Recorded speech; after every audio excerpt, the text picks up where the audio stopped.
Hi, Chris. I'm Joe Bernardo. I'm from ABS-CBN News in the Philippines. First of all, it's an honor to speak to you. Big fan of film.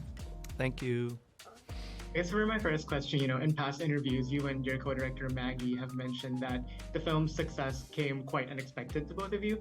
So, what has surprised you most about the way audiences have responded to the film? Oh gosh. It's been such kind of levels upon levels as the film has grown and found more audiences that we have these moments. Week one, there were certain moments on TikTok where we're like, wow, there's this fandom for these characters. And week two, all of a sudden, we're hearing about it from our animation colleagues and people are complimenting the story. I have to say, one of my favorite memories, and I don't know if these kids, they might have been in the Philippines or maybe they were in Indonesia, but it was on TikTok, maybe week three, there was a whole shot-for-shot remake of the scene where the girls meet the Saja boys in the alley. And there was these little kids shooting it on their iPhones, and they have full costumes, and their grandparents are playing bystanders, and it's like a 2-minute, full remake. And the level of effort and investment that they put into that, I thought, oh, this is really cool. This movie is really connecting to people. Right, so the movie has connected with a lot of people worldwide. But as you were making the film, who did you imagine your core audience to be? And has that changed now that you've seen so many people connect to the film? Yeah, I think Maggie and I really made the movie that we wanted to see. I don't know how else to do it. And we filled it with ingredients, things that we had wanted to see in animation that just hadn't happened yet. These kind of female characters that are really awesome but really silly at the same time. Music video, great music that's pop music but it's telling a story. Visuals, high fashion, concert lighting, all kinds of stuff that we love, and I'm not sure that you can ever totally predict who the audience for that will be.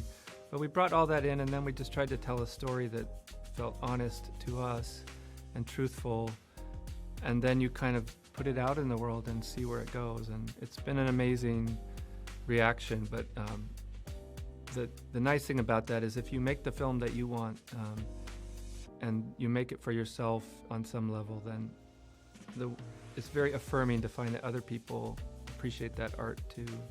Well, you did mention sort of making the film for yourself, but well, it has resonated with audiences worldwide. But the thing is, there are very culture-specific elements, you weave in Korean mythology and then K-pop culture into the film. How did you guys approach on making that sort of approachable, or how do you make it resonate with audiences worldwide? Yeah, I don't want to speak for Maggie, but I will say she, I think, did a great job of drawing on her own personal connection to all that stuff. She's Korean and Canadian, and she drew on her lived experience of being a K-pop fan, on her memories and childhood growing up in Korea. And I think, above all, kind of just the own sense of who she was as a Korean woman who's cool and smart, but also silly and also angry and loves food. And so it's personal. And when you watch the movie, you see a lot of Maggie in all the characters. And I don't think there's any substitute for that. On a mythology level, one of the things that as soon as she told me her idea, I was like, I think this can be a story about the power of music. You're trying to explain how music and demon fighting go together.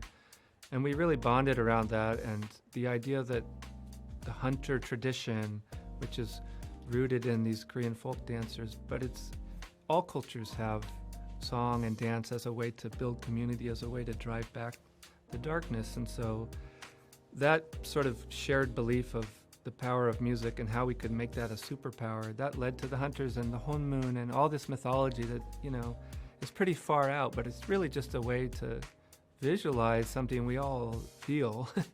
And I think that combination, I think, has made for a really nice, it's very specific and it's very universal, and that's always good.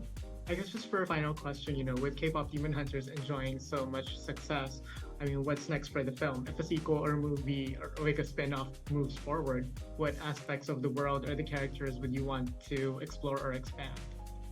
Yeah, there's nothing official yet, so I can't really speculate too much, but I do think that there's a lot of thoughts and stories about who these characters are and where they came from and how the world works that don't fit into your 85-minute feature film. So there's a lot of stuff in our head, and it would be really fun to do some more chapters. All right, Chris, thank you so much for your time, and Yeah, I can thank only you. wish more success for the film. Thanks.